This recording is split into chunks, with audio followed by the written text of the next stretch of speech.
কষ্ট করে ভোট কেন্দ্রে গিয়ে পছন্দের প্রার্থীকে ভোট দিলেন, কিন্তু ছোট্ট একটা ভুলে আপনার মূল্যবান ব্যালটটি বাতিল হয়ে যেতে পারে। এই ভিডিওতে আমি কয়েকটি ভুলের কথা বলবো, যে ভুলগুলো করলে আপনার ব্যালটটি অবৈধ বলে গণ্য হবে এবং শেষেরটি বেশি গুরুত্বপূর্ণ। ব্যালট পেপারের বাম পাশে থাকবে প্রার্থীদের নাম আর ডান পাশে থাকবে প্রতীক।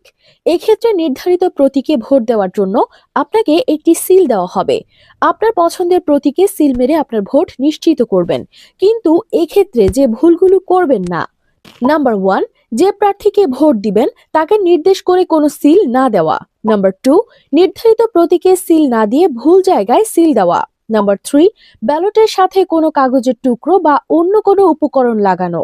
নাম্বার 4, মার্কিং সিল একাধিক প্রার্থীর প্রতীকে চিহ্নিত করা। নাম্বার 5, দুটি প্রতীকের মাঝখানে সিল মারলে। এবং সবশেষ, আপনি যদি মার্কিং সিল ব্যতীত কলম বা পেন্সিল দিয়ে টিক চিহ্ন বা ক্রস চিহ্ন দেন, তাহলে আপনার ব্যালটটি অবৈধ বলে গণ্য হবে। এছাড়া ব্যালট পেপারটি ভাঁজ করার ক্ষেত্রে প্রথমে লম্বালম্বি ভাঁজ করবেন, যেন অন্য ঘরে সিলের দাগ না পড়ে, কারণ অন্য প্রার্থীর ঘরে সিলের দাগ পড়লেও আপনার ব্যালটটি বাতিল বলে গণ্য হবে। তাই প্রথমে লম্বালম্বি ভাঁজ, এরপর আড়াআড়ি ভাঁজ করুন। ভিডিওটি ভালো লাগলে শেয়ার করুন।